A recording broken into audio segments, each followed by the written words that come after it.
petrol 1 লিটাৰৰ দাম যদি 97 হয় তেতিয়া আপুনি 20 টকাত কিমান পেট্ৰল পাব যদি জানিব লাগে ফৰ্মুলাটো কেনেকৈ লিখিব দেখুৱাইছো চাই থাকিব নিশ্চয় ভাল পাব সমান চিন দিয়াৰ পিছত প্ৰথমতে আপুনি এই এমাউন্টত ক্লিক কৰিব লাগিব মই যে 20 লিখিছো সেই সেলটোত মই ক্লিক কৰি দিছো তাৰ পিছত অবলিক চিনডাল দিব লাগিব তাৰ পিছত আপুনি পাৰ লিটাৰ পেট্ৰলৰ দামত ক্লিক কৰি দিব 97 যে আছে সেই সেলটোত ক্লিক কৰি দিছো আৰু ষ্টাৰটো দিছো পুৰণ চিন তাৰ পিছত 1000 লিখিছো এন্টাৰ প্ৰেছ কৰি দিম শুদ্ধ ৰিজাল্ট ওলাই যাব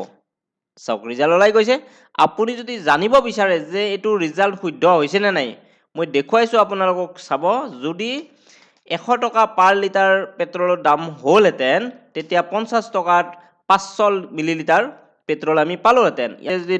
10 টকা দেখুৱাই চাওক 100 টকা যদি পেট্ৰলৰ দাম হয় তেতিয়া 10 টকাত 100 মিলিলিটাৰ পেট্ৰল পাব ঠিক তেনেকৈ আপুনি যদি 30 টকা লিখে 300 মিলিলিটাৰ পেট্ৰল পাব আৰু যদি আপুনি 500 টকা লিখে 5 লিটাৰ পেট্ৰল পাব আৰু যদি এতিয়া আপুনি পাৰ লিটাৰ পেট্ৰলৰ দামটো 97.2754 এনেকৈ কিবা লিখিও দিয়ে তেতিয়াও শুদ্ধ ৰিজাল্ট ওলাব নিশ্চয় আমাৰ এই ভিডিওটো আপোনালোকে ভাল পাইছে যদি ভাল পাইছে লাইক কমেন্ট কৰাৰ উপৰিও শেয়াৰ কৰিবলৈ নাপাহৰিব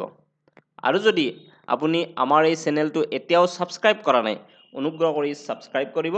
আজিলৈকে ইমানে ধন্যবাদ